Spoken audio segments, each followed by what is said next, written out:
We're in one of the most breathtaking landscapes in the United States, the Appalachian Mountains. From a bird's eye view, it's clear why this area is known as the Great Smoky Mountains, or as the natives of this land would call it, Shaconage, place of the blue smoke. Today we're traveling on the Great Smoky Mountains Railroad, express style. All the way to 6? That's way in the back. We're running a little late for the ride, but nothing like kicking off the morning with a little sprint express to get the adrenaline pumping. All the way in the back? Darling, off to the train we go! Where's your happy face? Even better, we just bought the tickets 5 minutes ago. Oh my god, you're coffee everywhere. Car 6? 6. Oh! Oh, I need to pour this out.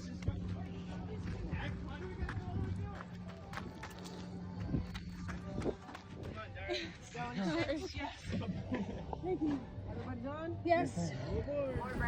Oh, bless her. A woman in a golf cart to the rescue. My hero. Toot toot. Made it. Barely. But hey, at least we're on track now. Hehe.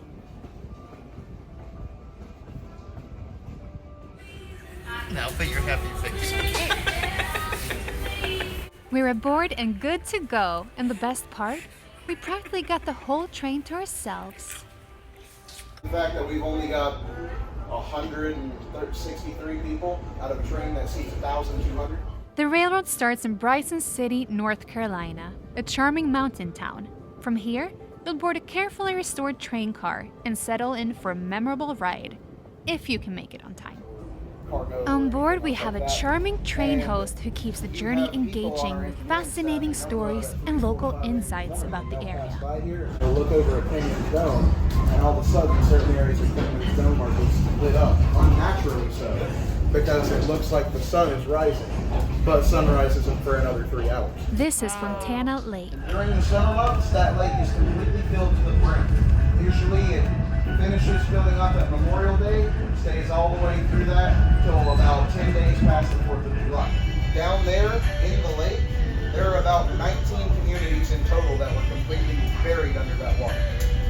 And when that lake was completed, those 19 communities were there and everything, and in 1943, the U.S. government comes into everybody there and says, all right, you've got 10 and a half months to get out for flooding this entire area. Why are you flooding the area? Well, we need to bring electricity to this region. We need to power all the factories that we have so that way we can keep supplying the war effort. So, that's what they do. Everybody down there gets 10 months to get out. They either pick it up and they either take the money deal that the government offered them, or they exchange the land that they own there for some land that they own now somewhere else. Now, the problem is that because they only had 10 and a half months, all of the towns, they didn't get disassembled. Not all of them. Some of them did, some of them didn't.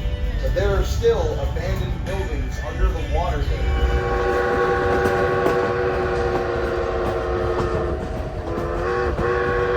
You still spot a bell tower from an old church emerging from Fontana Lake, a quiet reminder of the people who once called this area home before their homes were flooded and a dam was built. The construction of Fontana Dam created Fontana Lake. This reservoir has a striking green hue caused by copper deposits in the water. Our wonderful train host shared another story of a paranormal incident that occurred on the train as it passed through a tunnel in the area. And then I look over, and I notice the figure is just standing there, almost like it's looking at me and the 2 other people in that car. And so I look over to them and I'm like, do you see what I'm seeing? And they said, yeah, it looks like somebody's... And then they stopped talking. Because we were all pretty freaked out by it, to be honest with you. And then one of the passengers made a little bit of a mistake, which I now know is a mistake and I warn people about. They tried to interact and said, hello, are you okay? Do you need something? And the second that they did, that thing broke into a sprint and moved at inhuman straight down the center aisle, directly towards us. And right before it got to us, vanished in the thin air. Wow. To say the least, I almost had a heart attack. I did not have a great time after that during the rest of that excursion. Fortunately, we haven't had any spooky encounters and are thoroughly enjoying the ride. Next stop, Nantahala Gorge. I'll be back on board and seated by 11:10 a.m. Wonderful. Thank you. Of course. Y'all enjoy your layover here at the Nantahala Outdoor Center. Thank you. At the Nantahala Gorge stop, passengers can enjoy the stunning views of the gorge and the Nantahala River, known for its whitewater rapids. The area is popular for outdoor activities. We just got off the train and it's a little bit chilly, to say the least. Didn't be that much today. Yes, it was freezing, so we decided to skip the rafting for now. But we had some time to explore the area, take a short break, stretch our legs, and soak in the natural beauty. The river gets its name from the Cherokee word Nantahala, meaning land of the noonday sun, as the gorge is so steep that the sunlight only reaches the river at midday. The area's climate is influenced by its mountainous terrain, leading to cooler temperatures compared to the lower valleys of North Carolina. This makes it a great summer getaway when temperatures rise elsewhere. Sure, it's a bit nippy late October. Not that I'm complaining though. In fact, I'm loving it, especially now that I've snagged a sunny spot to warm up. It's so cold here. It's warm. I like to see these. You see, like, how do you get it so far away? I have very long arms. Oh my goodness, dude. Are you a monkey? Yes. Who's that beautiful woman in the shades? Time to head back to the train so we don't miss it again and have to run. The only thing that will be running now is the river. And the train. We hope the train runs.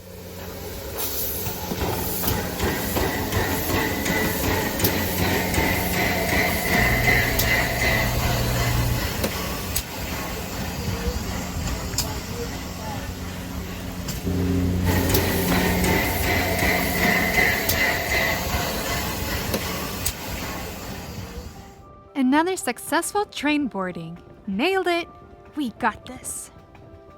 The Great Smoky Mountains Railroad has been active since 1988. What a great year! Year of the Dragon.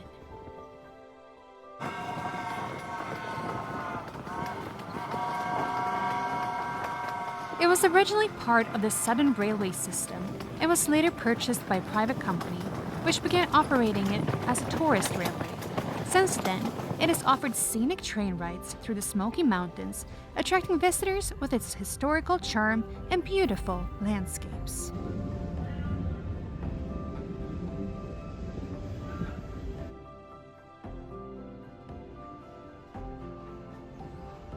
It's arguably the most breathtaking time of year to travel through the mountains. The fall foliage is spectacular, with vibrant reds, oranges, and yellows rushing past as the train winds through the landscape. It's the kind of scene that makes you want to sit back, sip a warm drink, and just take it all in.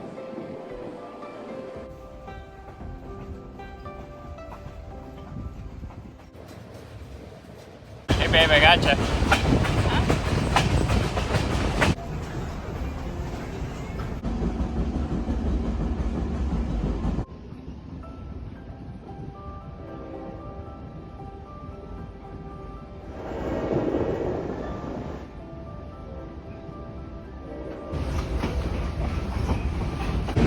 Oh, it's like I got a mustache here.